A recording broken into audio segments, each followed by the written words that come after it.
All right. Welcome, everyone. Really appreciate you joining this virtual event that is being coordinated in conjunction with the Wisconsin Marketo User Group.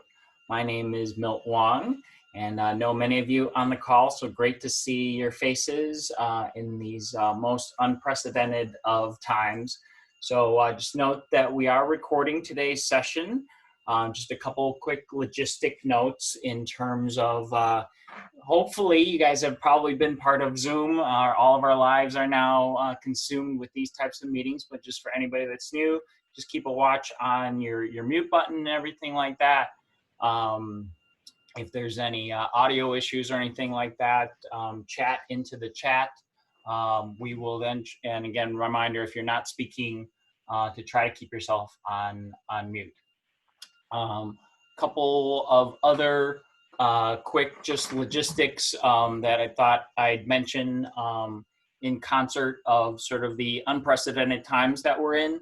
Just a quick opening comment, not addressing anything in specifics because neither ANA or the Marketo User Group are obviously anywhere close to politically affiliated groups, but obviously unprecedented times going on right now in terms of crazy world events, and just acknowledging that that is going on. We won't obviously address any more specifics of it, but at the same time, in parallel with that, we are trying to then maintain any sense of normalcy and everything like that, and talking about key trends in marketing that impact all of us in our day jobs is sometimes a way to continue moving forward towards that normalcy. So thanks very much for joining us today.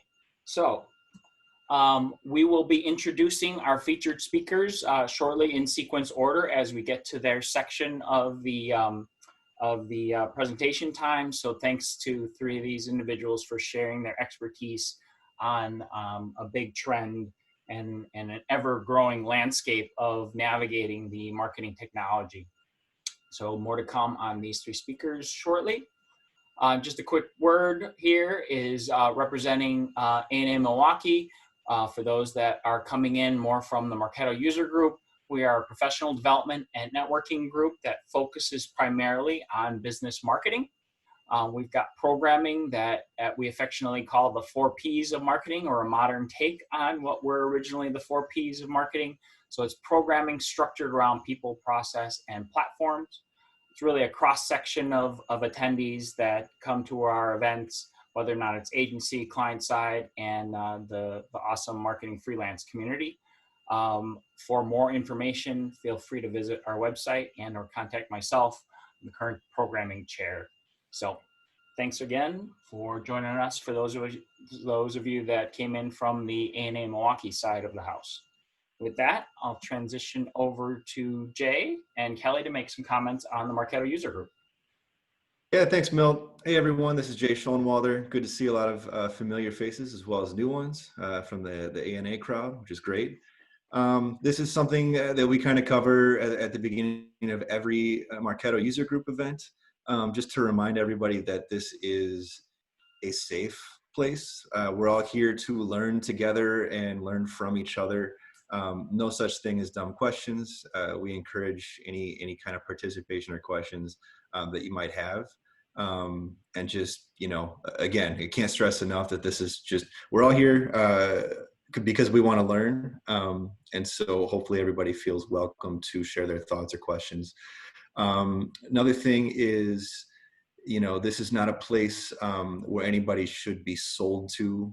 We're not here to plug anything in particular as far as, services, companies or anything like that.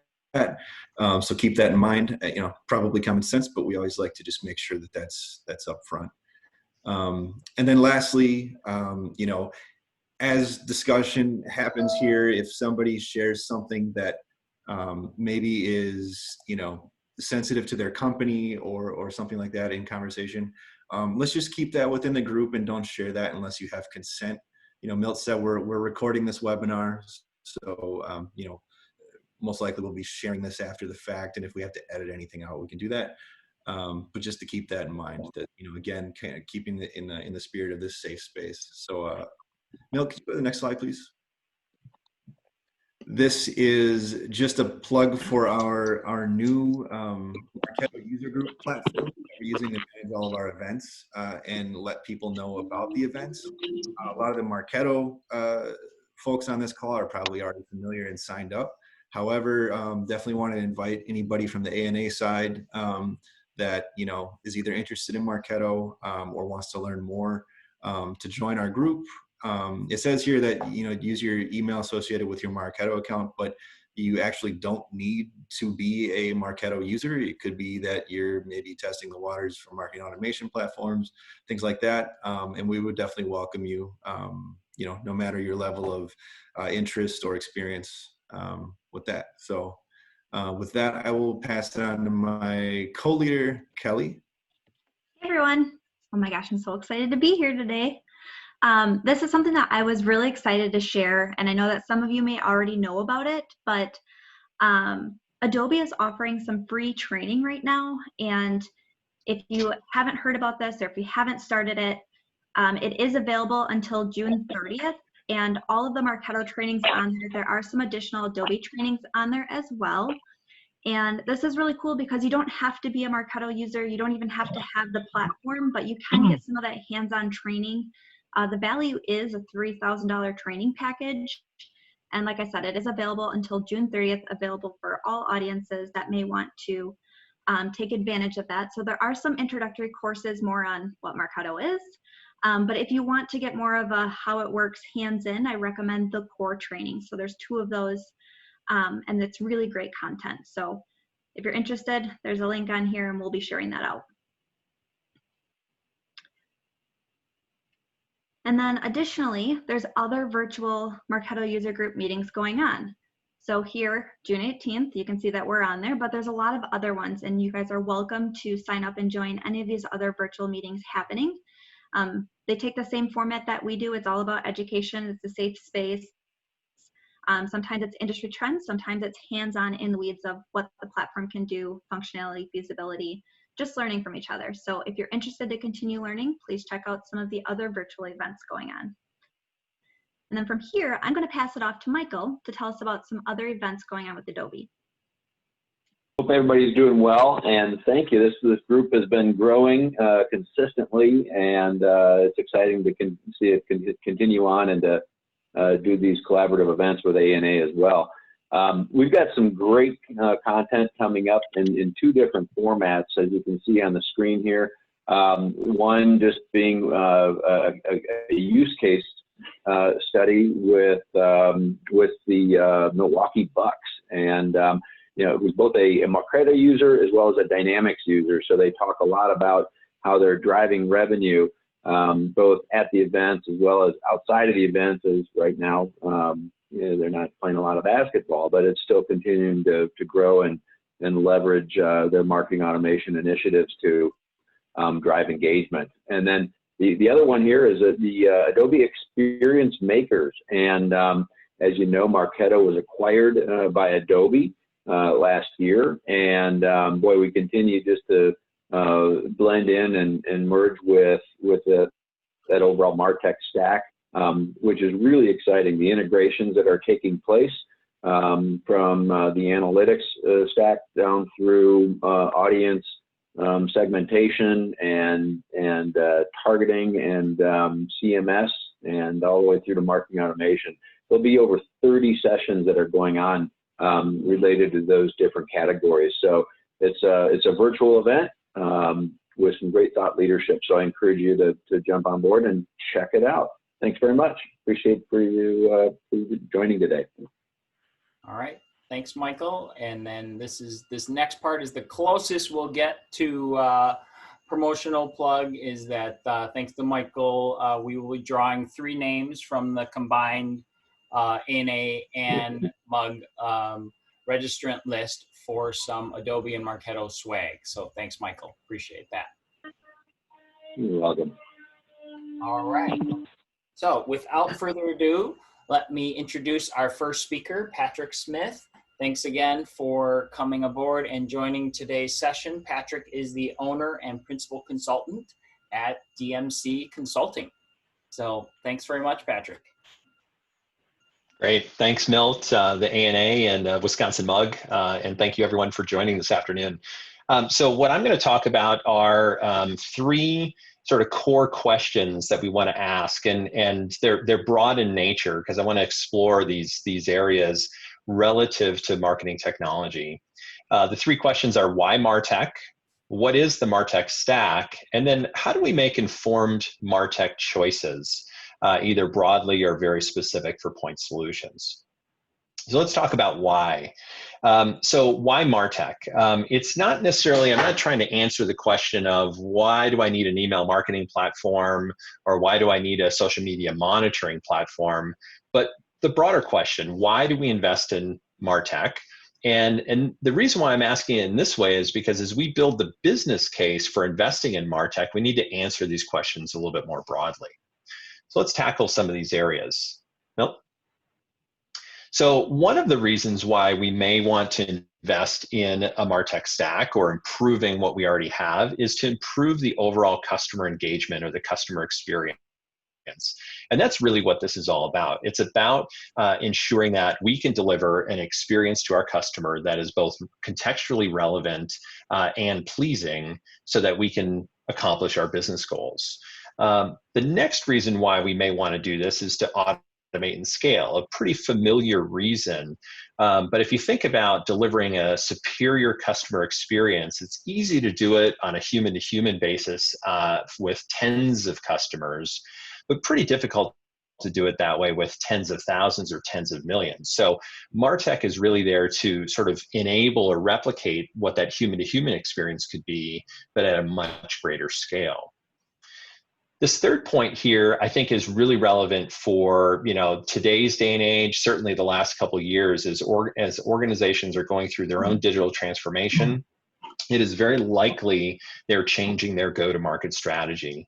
It could be as simple as moving from a lead management process, lead gen, handed over leads to sales, to a account-based marketing program. That requires a whole different degree of orchestration between marketing, sales, and even customer service that does require different MarTech solutions. But take it a step further, an organization may choose to maybe not sell their wares through a distribution partner or retail partner and follow the trend of D2C or direct to consumer. That is also going to require a different set of marketing tools, marketing technology tools to enable that, and again, deliver that pleasing customer experience as a result. The most common reason why MarTech is often to fill gaps in what humans can do within your organization, or fill gaps within maybe an existing MarTech stack, and now you're looking to either completely fill a gap or improve something that is as part of your stack currently. So as we think about why MarTech, I just wanted to kind of take a step back and maybe not be so specific as to the requirements for a MarTech solution, but think more broadly, because as we make the business case to our senior leadership in organizations to ask for the funds, ask for the resources, we need to align to some of these bigger, broader topics. So now what are we talking about when it comes to a MarTech stack? The ANA and Mug put together a nice little summary in the invite in terms of what a MarTech stack is, but I wanted to take it maybe a step further and talk about how you might organize your MarTech stacks. So in this example, or there are really three visuals that I'm going to dive into here. So Milt, let's go to the next one. This example here is a visualization that I created, but what I did is I leveraged the chief MarTech database and taxonomy for how to organize the different technology. Milt, can we go to the next slide? So how to organize this technology. So they have 6 major categories. Down in the bottom, you see management. So vendor analysis and budgeting, data. I would say data and analytics is sort of tied together, but data solutions are critical, and that forms the foundation. And then you see the 4 pillars there. So the reason why I did this is because one is I'm leveraging a publicly available set of data to help you look at the providers in each of these categories. And it's a good way to help organize your existing MarTech stack. Now, the next visual is something that we've probably all seen, and we know it by Lumascape, we know it by Marketing Technology Landscape, but this is the visualization of, in this case, this year, the 8,000 providers all aligned to these different categories. I'll call your attention to the bottom left of this visual, and you can see thumbnails. They're very small, but you can imagine by just looking at them, the amount of expansion, the huge expansion that has occurred over just the last 6 years in terms of providers, as well as even categories in this space. I call attention to that because as marketing technology continues to mature, marketing providers are developing solutions, whether they're broad platforms or point solutions, to help fill the needs that they're hearing from their customers. Now, this next example is how I look at understanding and building out a MarTech stack, and there's a little bit of a prioritization here. So in this example, we start with data and analytics. And to me, this is about forming the foundation of your MarTech stack. I've been in this business for 20 plus years. I won't tell you how much is beyond the 20, but I can tell you that the majority of clients that I've worked with over those years have not had the best data management solutions, technology and process in place to be able to work on a real-time basis with that data. And so, and I've seen the pitfalls that occur as a result. There tends to be a lot of band-aids that are put in place. There tends to not be the types of contextually relevant communications going out from their MarTech stack because the data itself is holding them back. So in my view, data and then the corresponding analytics to be able to understand that data is the most critical piece to a modern MarTech stack. The second piece is, as Forrester would call it, they call it both a foundational piece as well as core. I see it as the core. It is the core orchestration layer of touch points with your customers and prospects, and that's the MAP, or the marketing automation platform. It's the critical piece that sort of brings the glue of all the touch points together. The third piece here is, now that we've connected with our audience, we have to give them something contextually relevant. And that is content that is going to matter to them where they are in their journey and what their requirements are in terms of making decisions around whatever products they're researching at the time. So content management solutions, whether it's a true CMS for a website, or it's a digital asset management system, or maybe it's simply your testing system that you're using to vary your content and test out what works best. These solutions are critical to make sure that you deliver a, again, contextually relevant communications program. So those three pieces really form the foundation in my view. And then these other four are really critical as well, but they're going to be specific to each company's or each industry's needs. In the middle left, you have advertising and promotion, certainly a category that many brands need to invest in heavily to attract new customers. In the middle right, you have social, not just the social platforms themselves, but the social media monitoring to really understand what is happening in those platforms and understand what's relevant to customers.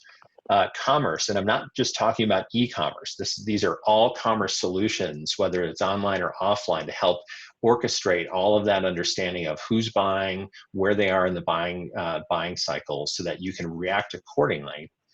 And then events in the top left. Boy, we are in a mode in our life right now where certainly virtual event technology is so critical. So being able to put on events in a virtual way, and not just be able to broadcast these events, but be able to integrate them into how we communicate with our customers and prospects, how we capture data and opt-ins as a result of these events, and really using those as a way to create that relationship in lieu of many times today, in lieu of those physical connections.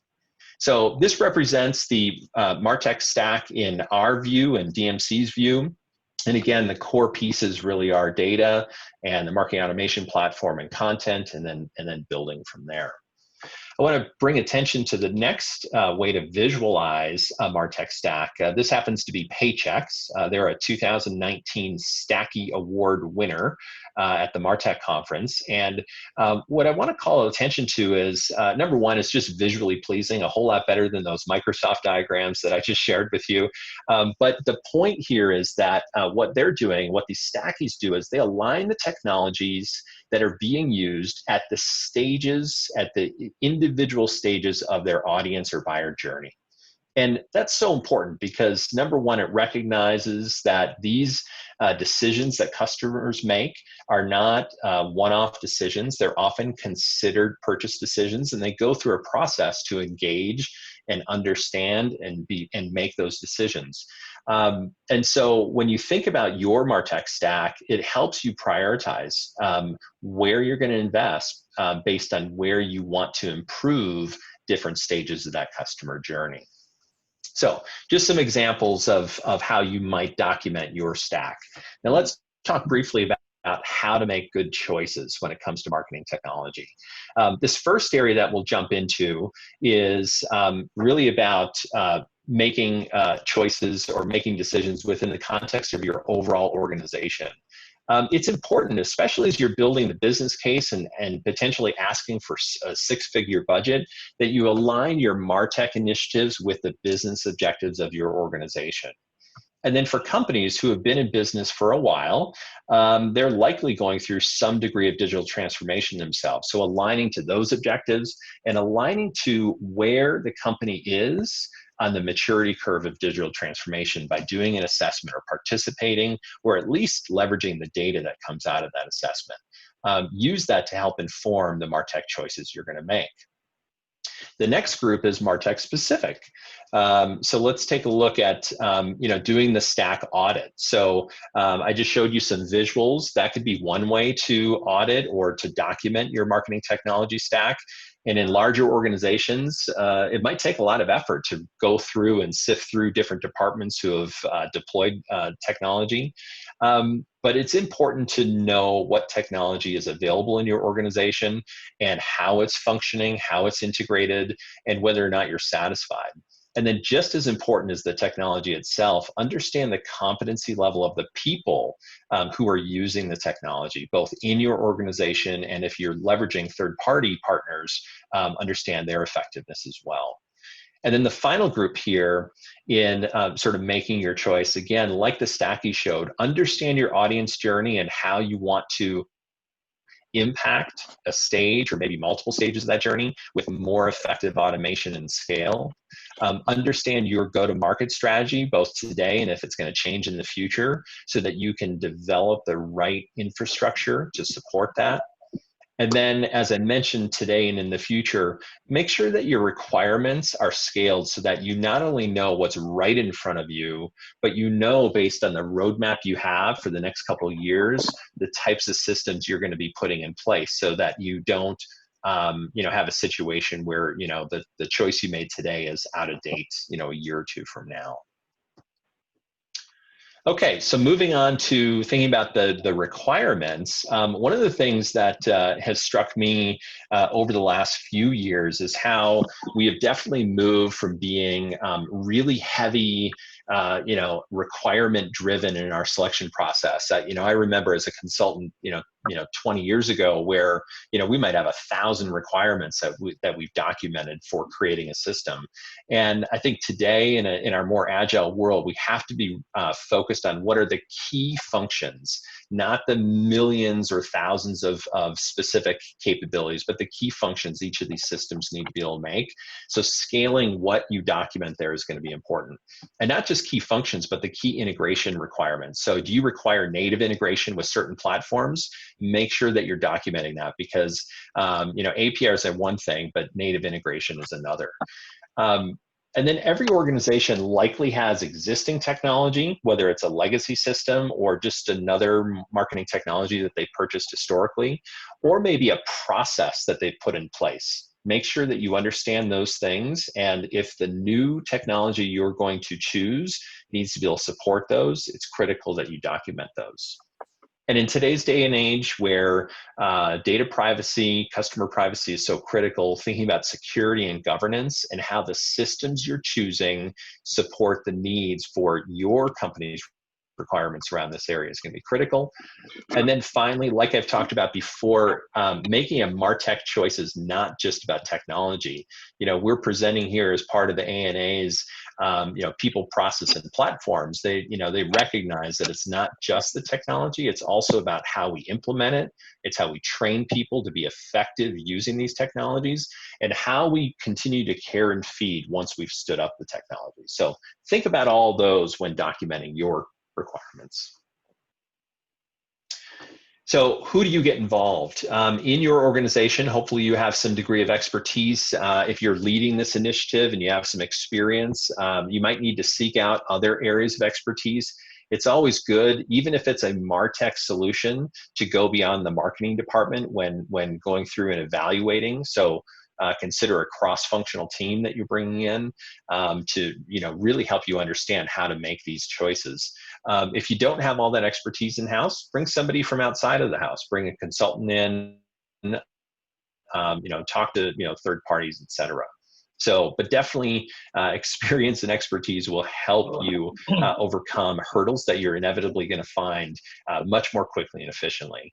Use a process. This one is Forrester's 4-step process in making an effective MarTech decision. There's lots of details underneath, but organize your requirements and the broad list of platforms you're going to consider, narrow them down based on publicly available information, then go through and do a more, a more specific evaluation, and then make your decision and implement.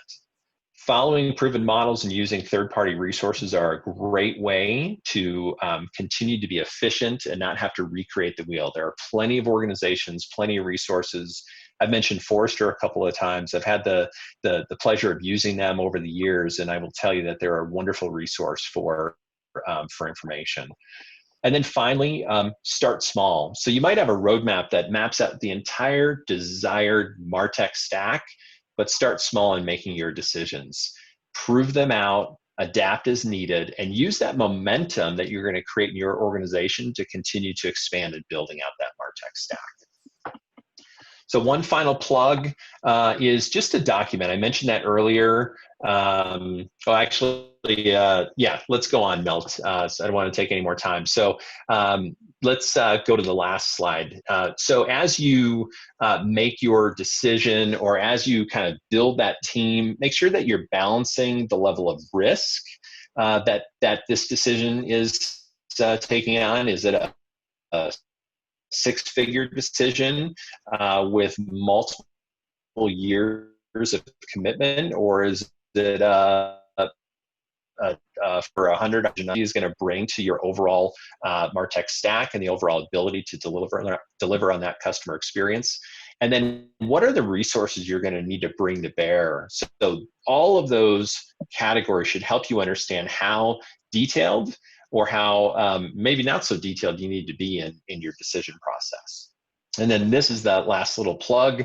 As I mentioned earlier, document what you're doing and how you're going to do it. It helps build the case. It helps make sure that you're bringing everyone that's involved in the process on board and kept in sync. So, having a plan, I call it the strategic planning plan, where you're aligning your objectives to the business objectives. You're defining your scope. You're defining how you're going to make the decision and who's involved and what their roles are. You're clearly defining the deliverables you're looking to achieve and the time frame that you're going to do them within. And then finally, the budget you're going to adhere to and how you're going to measure success. So just the last little plug is you endeavor in these areas to document what you do and try to be as thorough as you can within reason. All right, with that said, Milt, I think you mentioned we're going to allow for just a couple minutes of questions before we move on to Alan. Yep. And actually, in the interest of time, Patrick, I'm going to ask, we're going to transition quickly to Alan. If folks do have specific questions for Patrick, if I could ask you to chat those into the Zoom chat, and then we will try to come back at the end and do rapid fire lightning round questions for Patrick, Alan, and Tucker all together, if that's okay. Perfect. All right. Okay, so without further ado, transitioning to our next panel speaker, Alan is the Senior Marketing Automation Specialist at INTL FC Stone. So thanks very much, Alan, for presenting today. Yep, thanks Milt, and thanks Jay and Kelly for kind of arranging all of this and putting it together. This has been a lot of fun to take a part in. Yeah, I work for INTL FC Stone. It's a global financial services company.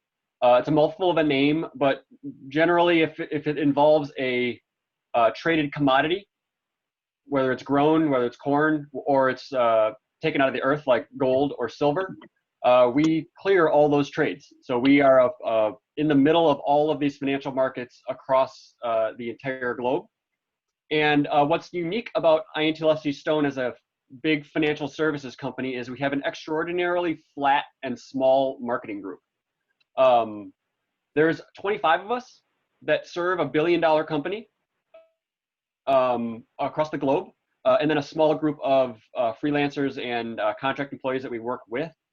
But it's a very unique situation to be in a company of this size and be given an extraordinary amount of marketing freedom, I guess, autonomy to do what we need to do. So I'm going to take a perspective here of kind of your personal stacks, the kind of work that you would do, or the products that you would use to do your specific, small-time job in the bigger picture. So kind of looking at this slide here, these are the platforms that we work with, or that I specifically work with, really on a daily basis. Any given day, I could be using or utilizing any one of these platforms. I create the emails, I write the emails, I design them, and then test and execute them using the kind of Creative Cloud to create the stuff, and Litmus and vPro and Unbounce, which are all landing page and HTML editing and testing platforms. We execute them using specifically Salesforce Pardot. We're a Salesforce house, so we're deeply ingrained in that environment.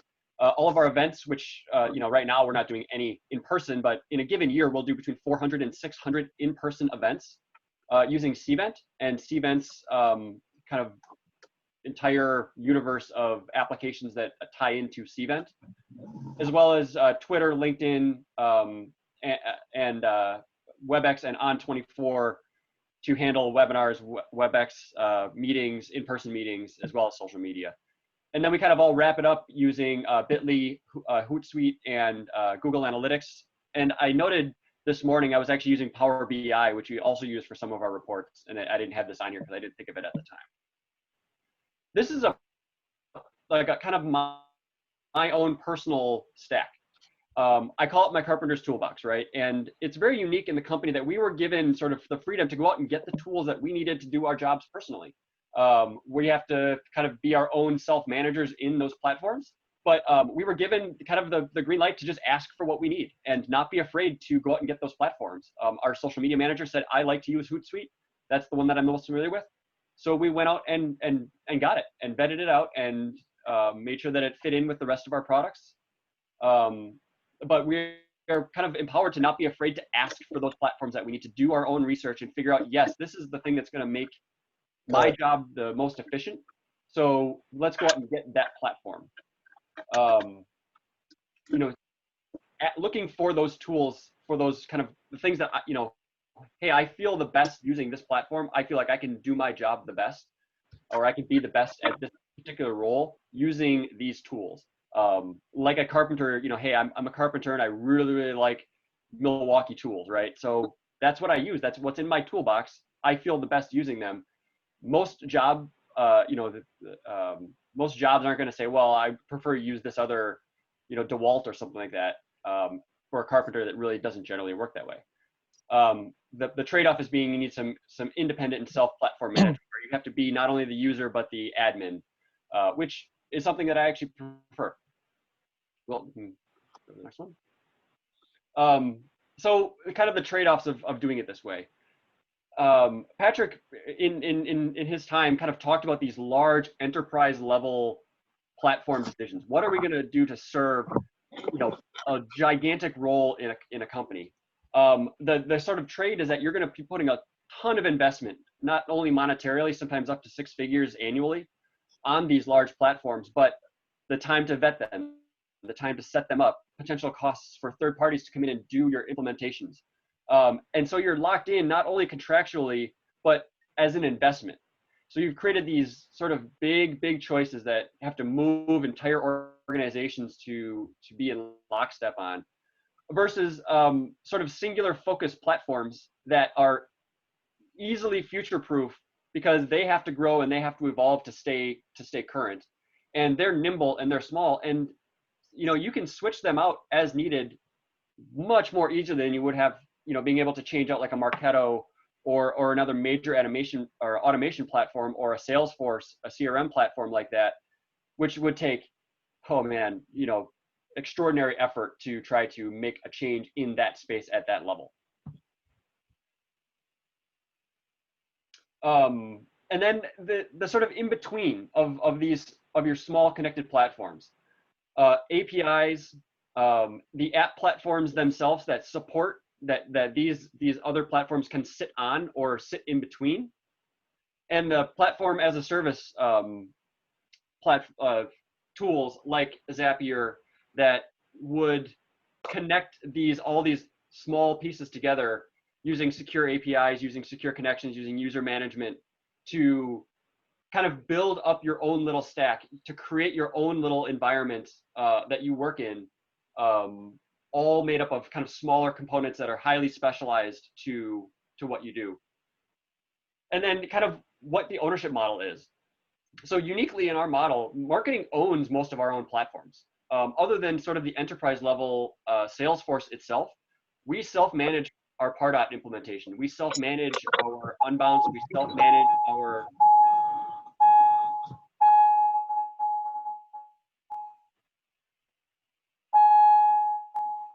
Is that me? Oh, okay.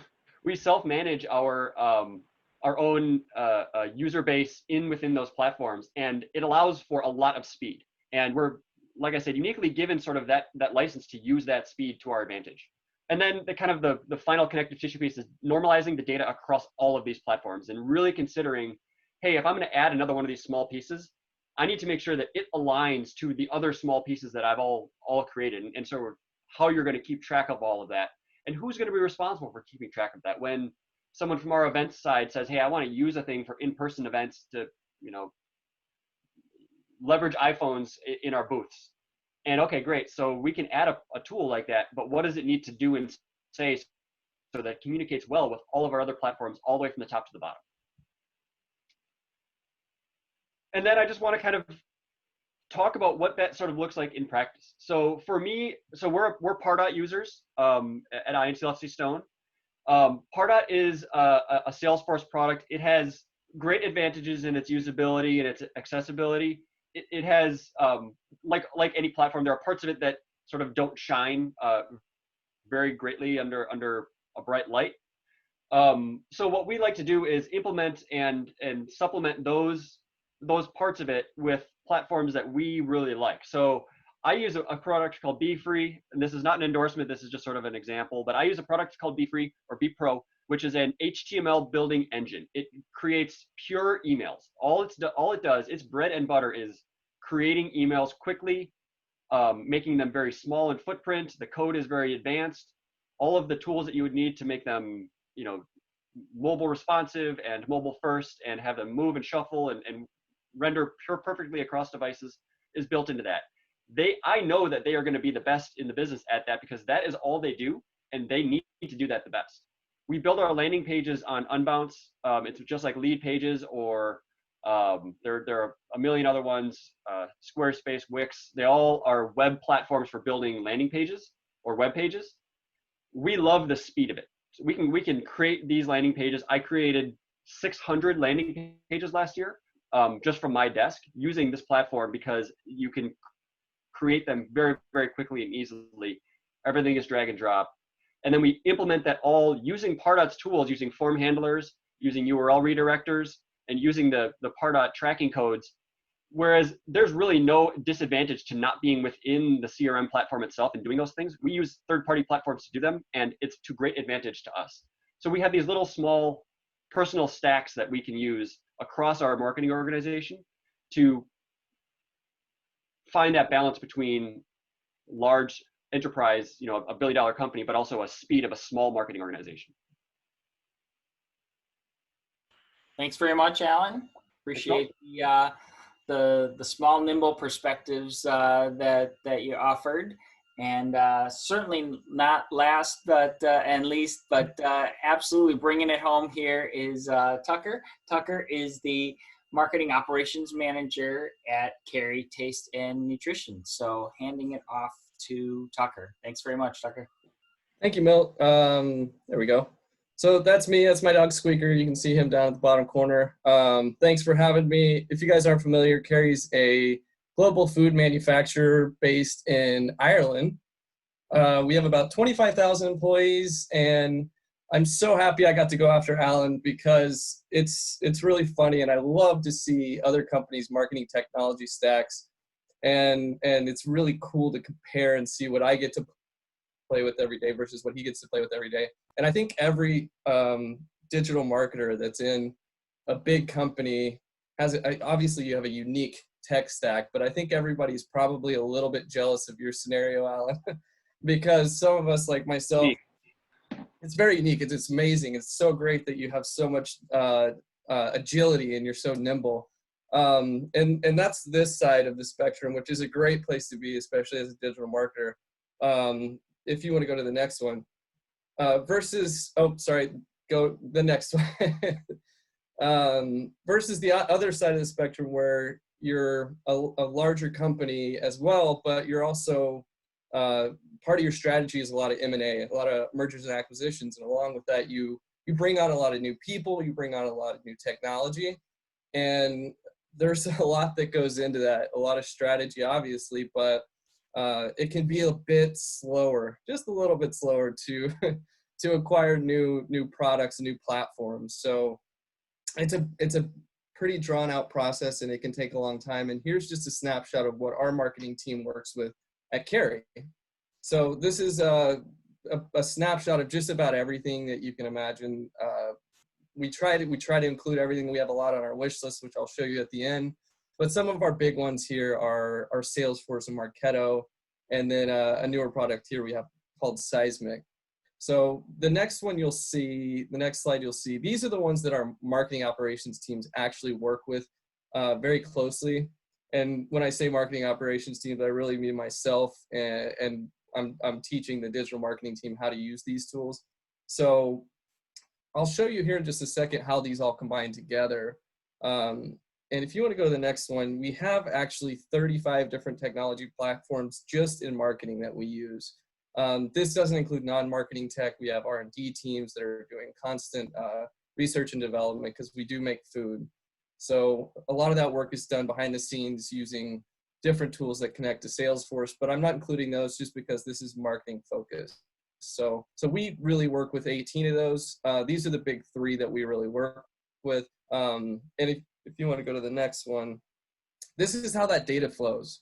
So from the bottom up, we kind of have those support tools that help lead traffic into our big four, which is our main CMS, our Kerry.com. Our main website is on Sitecore. And then we have a few smaller websites on WordPress. A lot of that's done through mergers and acquisitions. So when we bring on new companies, they already have websites built out. And what we'll do is we'll connect our Marketo forms to those websites, replace them out.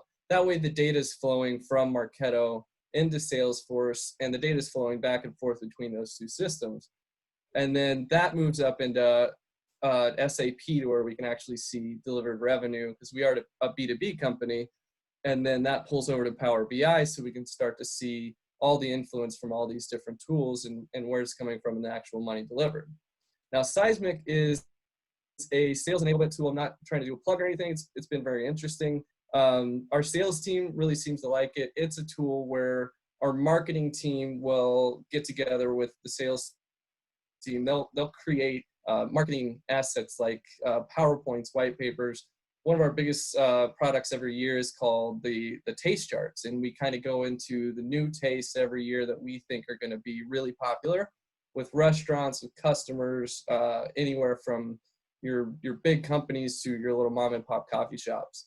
And we do that as a really neat PDF. We'll put it in Seismic, and the sales team can then go into Seismic and send that document to their customers, and we can start to see how long they're spending on that different piece of marketing material, how many pages they visited, and then we can actually influence the score on that customer record and start to tell our sales team, hey, this person interacted for this long, you should probably reach out to them.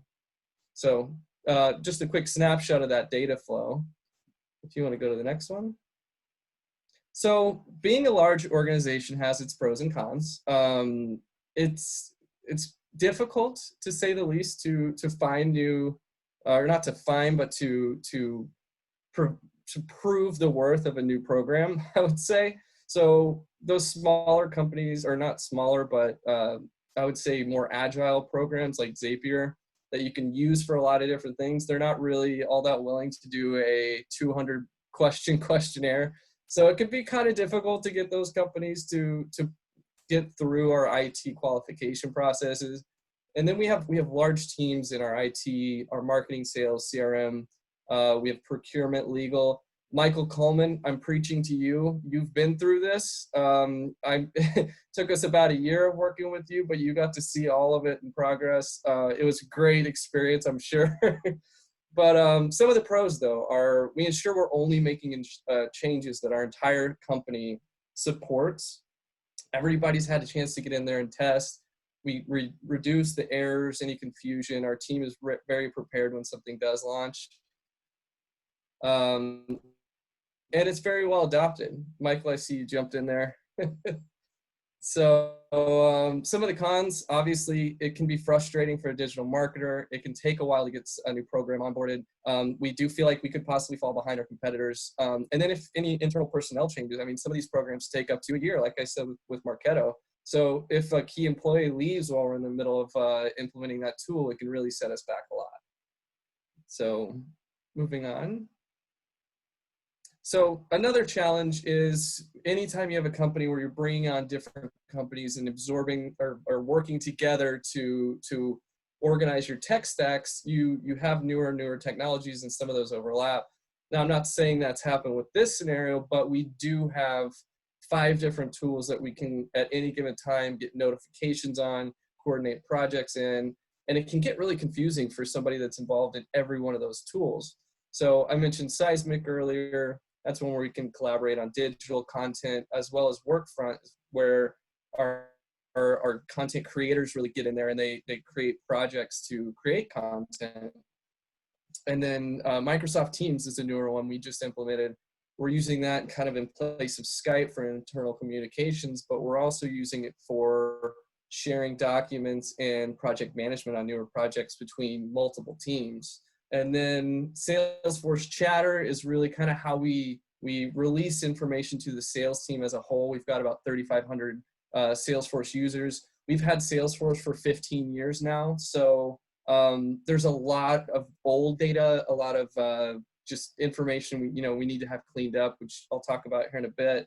And then ServiceNow is more of a kind of an IT and development project tool that we use for anytime somebody wants to change like an automation rule or they have an error with something, they come there. So that's a challenge. Just kind of wanted to point it out, as a bigger organization, it can kind of get confusing having so many tools there. So just real quick, here's kind of how we choose our tech stack. These are some of the processes we go through when we're looking at a new tool or we have a requirement. So what we'll do is we'll build some kind of the key features that we want, some of the main things we want to accomplish with this tool. We'll put them into a list, an Excel document, something like that, and then we'll start to reach out to these various different platforms that offer a solution. So we'll get a demo, we'll look at all the different offerings, we'll look at the prices, we'll do reviews, community sentiment, that sort of thing. Patrick, I think you put a much more organized way of doing this earlier, but this is kind of how we do it. So we'll take all those, and then we'll also combine some of those nice to have. Every program has different features. Some of them are better, some of them are great at connecting to some tools, some aren't. So we'll combine everything into a list, and then we'll put a score against it, and we'll say how important to us is this capability or is this functionality, and then we'll put all that together into a document. And we'll, if you want to go to the next one, this is an example of that document right here. So I took out exactly what the platforms we were looking at were, and this is a much more minimized version. Usually we have like 10 or 12 more different capabilities here, but you can kind of see, we'll take these little Harvey balls, we'll give them like this full green one is great, we'll give it a score of 4, down to the red one is not so great, we'll give it a 1. And then we add all these up and we just say, is this worth the cost? Is it worth the time for implementation? That sort of thing. So that's just a quick example of how we grade and look at different platforms and then we implement. And then finally, this is our MarTech wish list. So I mentioned earlier, we have a lot of old data.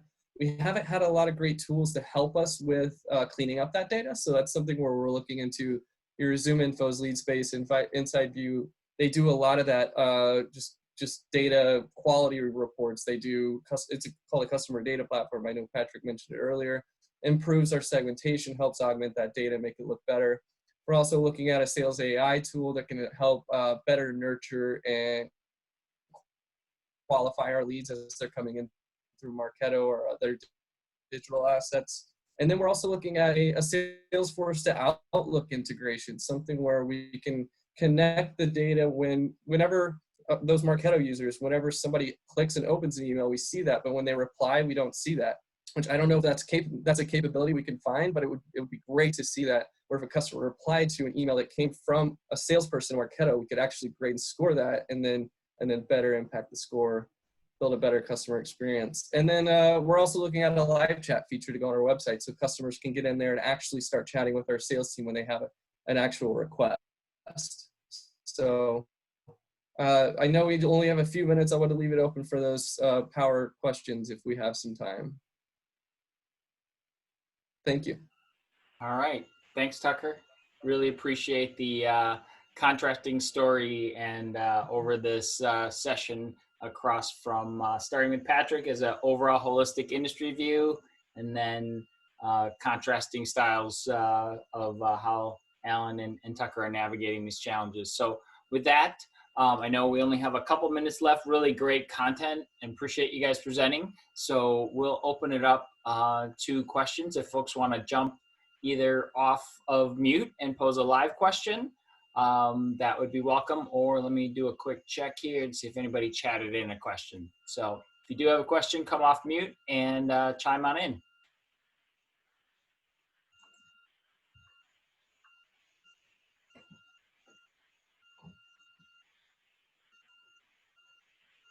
This is Kelly. I'll kind of pose one for each of the speakers. If you had to pick one platform in a tech stack, which one would be your favorite?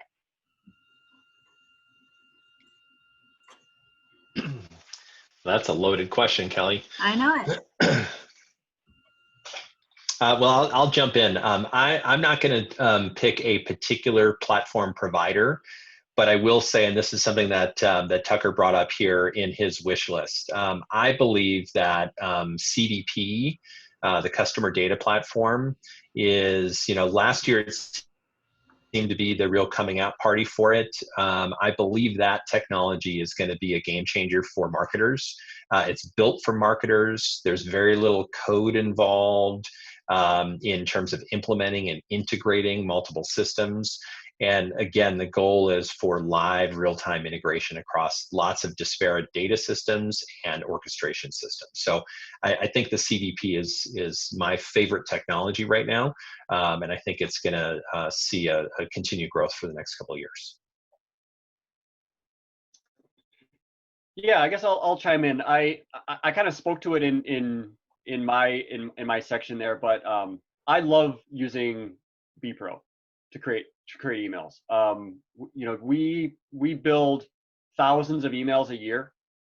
Every email is bespoke to kind of that broker, which is kind of how our marketing organization works, is we sort of support brokers and business units directly. And when I found that platform, this tiny platform, which is not a very well-known platform generally, I have just enjoyed using it. It has really actually driven a lot of our brand platform. A lot of the changes and a lot of the things that I did in that platform in the email space have now propagated out into our entire brand book. The sort of white space and clean design and squared up card kind of look and mobile responsive first and all that stuff has all now been sort of moved up the chain, because in this platform, that's how it built its emails. And I basically, was able to say, hey, this is how I think I have to operate this thing. So this is how they're going to look.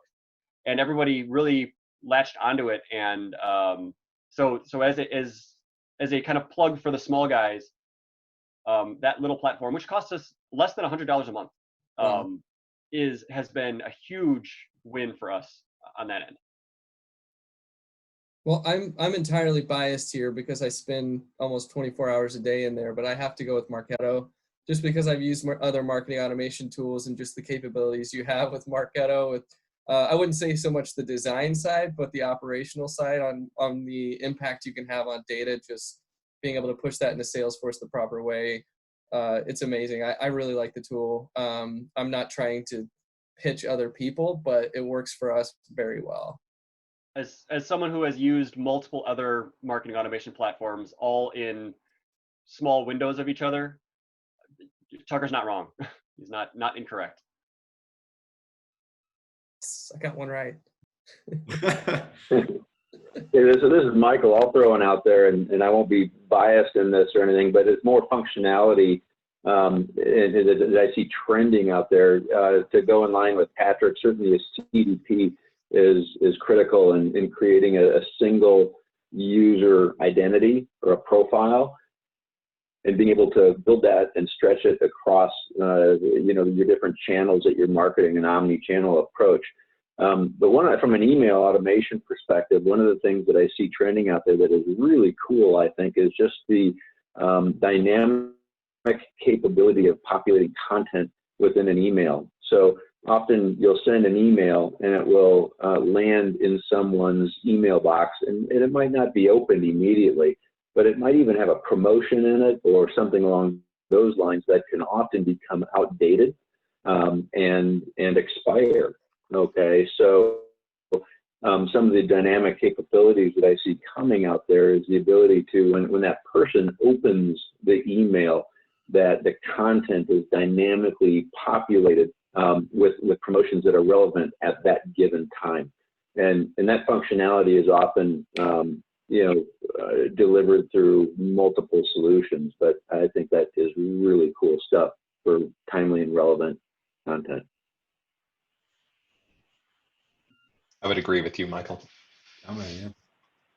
I'll throw out a category, and then it's not plugging them, but there was a big announcement yesterday, but I'll similarly throw out a category like a CDP. It's the whole account-based marketing suite, given that more of this audience is typically more of a B2B audience. Account-based marketing, it's a classic trend case, like Patrick was alluding to. Some things kind of come into their own and probably get a little overhyped.